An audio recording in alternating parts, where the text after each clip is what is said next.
बघूयात रियांशमध्ये आपल्याला I D कसा मारायचा. पहिल्यांदा आपल्याला काय करायचं आहे, रियांशच्या वेबसाईटवरती जायचं आहे, myriyansh.com. इथे गेल्यानंतर इथं आपल्याला अशा प्रकारे रियांशची पहिली वेबसाईटचं पेज येईल. त्याच्यामध्ये महत्त्वपूर्ण सूचना आपल्याला दिलेली असेल. तर तिथं एंटर बटनवर क्लिक करायचं आहे. इथं आपल्याला जी कोणती आपली आता टूर चालली त्याच्याबद्दलची माहिती आपल्याला पोस्टरच्या स्वरूपात दिलेली असते. तिथून पण एंटर साईटवर क्लिक करायचं आणि लॉग इन पेजला क्लिक करायचं. इथे गेल्यानंतर तुम्हाला युजर नेम आणि पासवर्ड असं तुम्हाला दिसेल. तर इथं आपल्याला आपलं युजर नेम RM पुढे टाकून पासवर्ड टाकायचं आणि त्या माध्यमातून आपल्याला इथं लॉग इन करायचं. आता बघा इथं आपण बघितलं, लॉग इन परत एकदा बघूयात. आपल्याला लॉग इन करत असताना अशा प्रकारे आपल्याला लॉग इन करायचं आहे. ठीक आहे, आपला ID टाकायचा.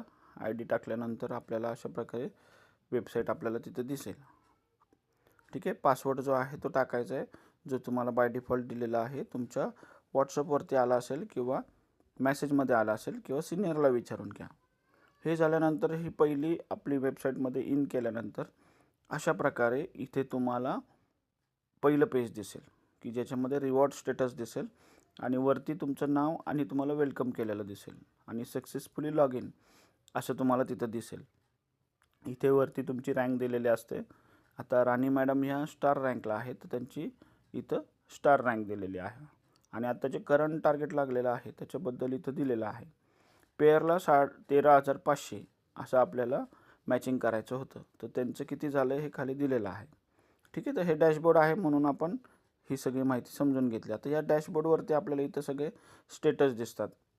आपलं स्टेटस दिसतं, डेट ऑफ जॉईनिंग दिसते, डेट ऑफ ॲक्टिव्हायझेशन दिसतं, व्हॅलिडिटी डेट दिसते.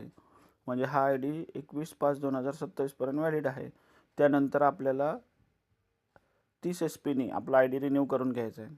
बघा, तुम्ही डायरेक्टली लिंक पण पाठवू शकता व्हॉट्सअपला. तुमचं ऑर्गनायझेशन 1 आणि ऑर्गनायझेशन 2 अशा 2 बाजू आहेत आपल्याला. ऑर्गनायझेशन 1 म्हणजे तुमची लेफ्ट साईड आणि ऑर्गनायझेशन 2 म्हणजे तुमची राईट साईड. तर त्याच्या लिंक इथं सॉफ्टवेअरमध्येच तयार करून दिलेल्या आहेत. तर त्या तुम्ही डायरेक्टली कस्टमरला किंवा तुमच्या डिस्ट्रीब्युटर पार्टनरला जो नवीन होतो आहे त्याला तुम्ही पाठवू शकता आणि तो स्वतः त्याचा फॉर्म भरून घेईल. बघा इथं खाली फ्रेश SP दिलेला आहे. या आठवड्यात तुमचे फ्रेश SP किती झाले, लेफ्टला किती झाले, राईटला किती झाले, त्याची टोटल किती आहे आत्तापर्यंतची ते दिलेली आहे आणि कॅरी फॉरवर्ड किती आहे, म्हणजे तुमच्याकडं कुठं जास्त काम झालेलं आहे आणि ते